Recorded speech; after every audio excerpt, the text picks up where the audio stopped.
皆さん、こんにちは。いつもご視聴ありがとうございます。今回ご紹介するのは、ホットトイズから発売されたテレビマスターピーススター・ウォーズアソーカ6分の1スケールフィギュア、パダワンアソーカタノです。これまでにもマンダロリアン版のアソーカなどをレビューしてきました。今回のパダワン版と並べることで、時代ごとの変化を楽しめると思いますので、ぜひそちらもご覧ください。概要欄にリンクを貼っておきます。このフィギュアはディズニープラスのドラマ「スター・ウォーズ」アソーカに登場した若き日のアソーカを精密に再現した注目のアイテムです。ホットトイズから2025年6月に税込み4万円で発売されました。ホットトイズとしては珍しく、子供のキャラクターを立体化した作品です。こだわりの造形とギミック満載のこのアイテムをじっくり開封していきましょう。まずは外箱から見ていきます。外箱は落ち着いたデザインで、正面にはアソーカの姿が大きくプリントされています。側面には作品ロゴやキャラクター名が配置され、コレクション性の高い仕上がりです。帯にはゴーグルを装着した姿や全身の姿が描かれています。それでは開封していきましょう。蓋を開けると、中にはライトセーバーを構えるパダワンのアソーカタノが描かれ、背後にはキャプテンレックスとクローントルーパーの姿も確認できます。さらに開けるとブリスターにフィギュア本体とアクセサリーが整然と収められています。それでは取り出してみましょ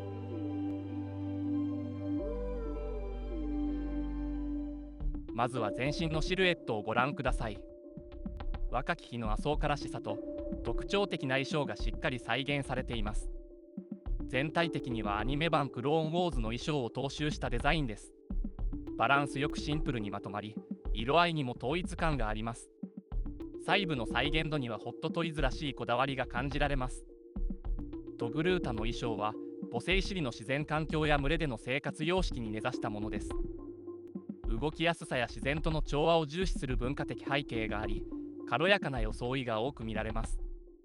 シリコン製の腕はシームレスで、まるで本物の腕のような質感です。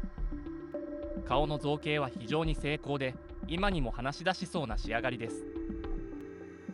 トグルータ種族の特徴であるモントラルも美しいラインが忠実に再現されています。モントラルと額の間にはアカルトゥースヘッドドレスという装飾が施されています。アカルトは惑星シリに生息する大型の四足歩行の肉食性捕食者です。アカルの歯はトグルータ族に愛用され、美しいネックレスや頭の飾りの素材として使われてきました。このヘッドドレスにはシルカビーズによる装飾が連なり、前面から後頭部へ伸びて2つに分かれています。途中から垂れ下がる部分はパダワンの三つ編み、パダワンブレードの代わりとして付けられています。頭部上部にある2つの大きな円錐型の角はモントラルと呼ばれています。モントラルの中は空洞になっており、能動的なエコロケーション能力によって周囲の情報を感知できます。アソーカタノはこの能力を利用し、周囲の物体の位置や動きを感じ取ることができます。下向きに伸びる3本のヘッドテールはレックと呼ばれています。レックの動きや位置の変化を通じて感情や意図を表現し、仲間同士で非言語的な意思疎通を行います。アソーカタノの顔の模様はトグルータ種族特有の生まれつきの特徴であり、故郷である惑星シリの自然環境に由来しています。惑星シリの低木地帯は片面が赤、反対側が白のトゥルグラスで覆われています。かつてトグルータ族は体の色や模様をこの草原でカモフラージュとして利用し、狩りを行っていました。模様はシャープに描かれ、個体ごとに異なるためキャラクター性を強調しています。トグルータは多様な瞳の色を持っています。アソーカタノの目は鮮やかな青が特徴的です。トグルータの眼球にはタペタムルシダムと呼ばれる反射層があり、暗所での視覚能力が向上していると考えられています。これにより暗い環境でも優れた視覚を発揮し、狩猟や警戒に役立っています。瞳はクリアな質感で、光を受けると生き生きと輝いて見えます。アソーカタノの花は小ぶりで、子供っぽさが現れています。自然な鼻筋によって立体感が巧みに表現されています。トグルータ種族の特徴として、唇は灰色がかっていることが知られています。しかしパダワンのアソーカタノは鮮やかな色使いで表現されており、若々しさと個性が際立っています。口元は穏やかな表情を演出し、唇は自然な形状でキャラクターの柔らかさや感情を伝える重要なパーツです。フィギュアでも細部まで丁寧に造形されており、リアルな質感が感じられます。顎はまだ成長途中のパダワンらしい柔らかな丸みを帯び、頬もふっくらとした曲線が若々しさと生命力を感じさせます。これらの造形はアソーカの成長段階を自然に表現しています。深みのあるガーネットレッドのチニックは印象的です。衣装全体はシンプルさと動きやすさを保ちながら、さりげなく個性を引き立てています。首元の模様も細かく再現されており、若々しさや活発さを感じさせるデザインです。背中の装飾も立体的に造形され、質感に優れ、衣装も精緻に仕上げられています。女性のトグルータはノースリーブ調の軽やかな衣装を身につけることが多く、その姿は文化的な特徴をよく表しています。パダワンとしてのアソーカタノも同じく軽やかな衣装をまとい、その文化的背景を体現しています。しっかりとしたガントレットが装着され、革のような質感が再現されています。金属色の留め金も丁寧に造形され、衣装全体と統一感のある配色になっています。手首の関節が直接見えないように布で覆われています。手は指先が出ている手袋を装着しているように見えます。アニメ版と比べると手を覆う部分が広くなっています。腕はシームレスのシリコン製で、肘の関節は隠されています。腕にはダイヤ模様のアームバンドが施され、さらにガントレットも装着されています。クローントルーパーのようなコムリンクなどの装置は付属していないようです。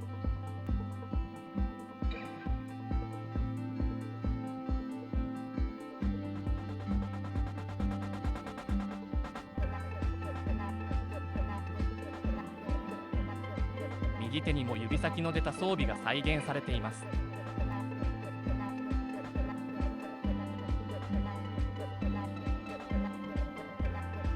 チュニックの中央にはベルトときらめく金属調のバックルが巻かれています。バックルにはウェザリング加工が施され、少し偏った位置に錆が表現されています。背中側にはポーチが装着されています。中には何が入っているのでしょうか。通信機かもしれませんし、さまざまなサバイバルツールが準備されているのかもしれません。あるいはおやつに食べるお菓子が入っているのかもしれません。アソーカタノのチニックは裾が広がるデザインではなく、直線的に落ちるシルエットで動きやすさを重視しています。トグルータのサッシュや装飾も忠実に再現されています。レギンスはグレーのものを着用しています。側面に装飾はありません。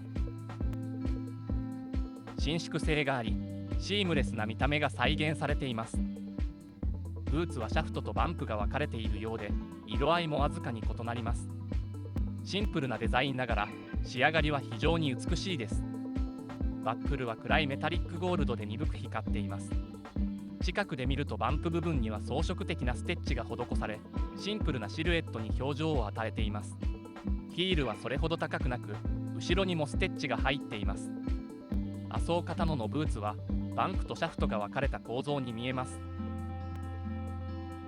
さらに横にはストラップ風の装飾が加えられています。靴底には立体的な模様が刻まれており、滑り止めとしての機能だけでなく、デザインの一部としても生かされています。標準でついているハンドパーツは汎用的なリラックスした開いた手です。指先の爪まで細かく再現されています。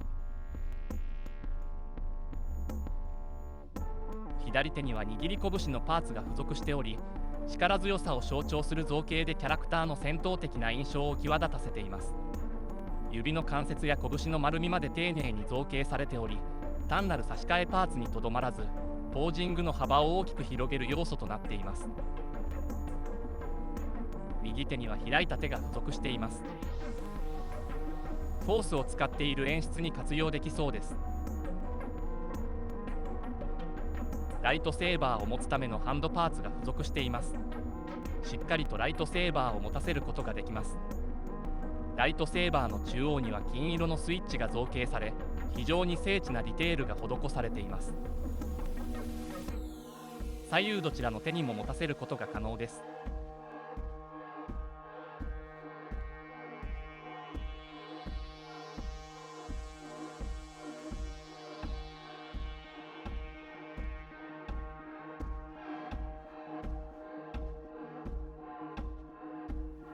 カバーテックホイールを交換することで、ベルトのカバーテッククリップに差し込むことができます。ゴーグルが付属しています。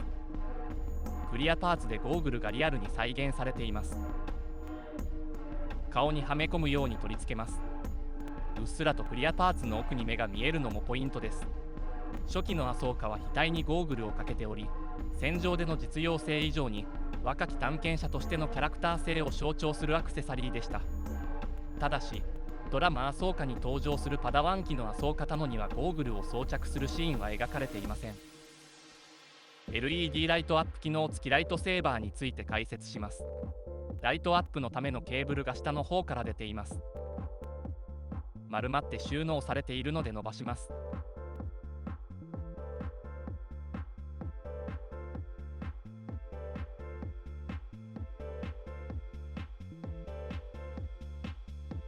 まずはコントロールパネルを用意します。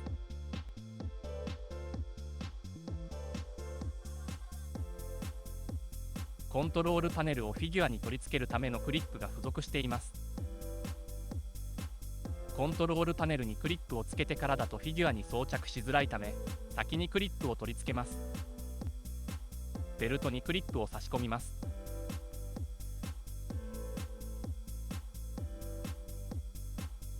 そこにコントロールパネルを装着します。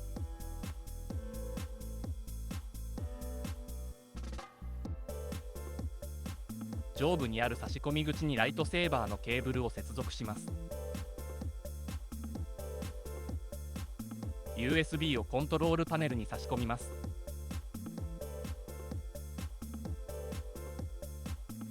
側面のスイッチを入れるとライトセーバーが点灯します。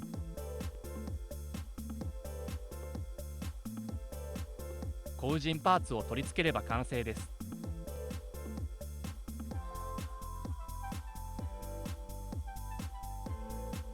特製台座にもコントロールパネルを取り付けることができます。専用のクリップをコントロールパネルにつけます。支柱に横から差し込むことで固定可能です。ライトセーバーのケーブルを接続します。USB ケーブルを接続します。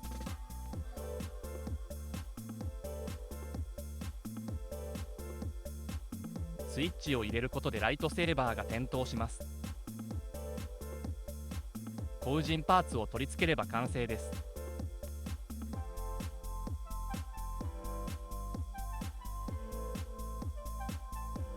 ライトアップされたライトセーバーを持たせることでリアルさが増します。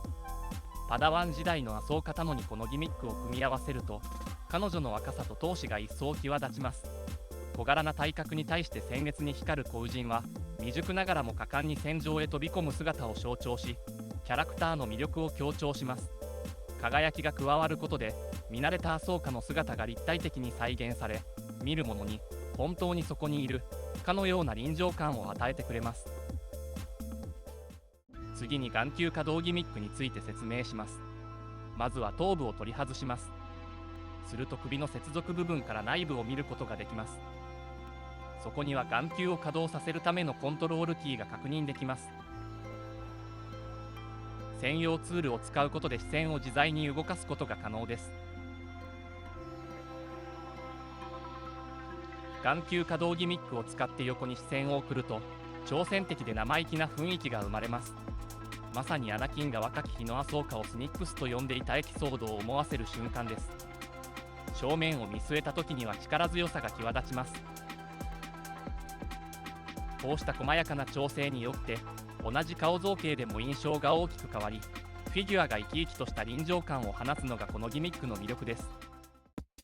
過去に発売されたアソーカタノのフィギュアと比べてみましょう。まずは2022年5月にホットトイズから発売されたクローンウォーズ版のアソーカタノです。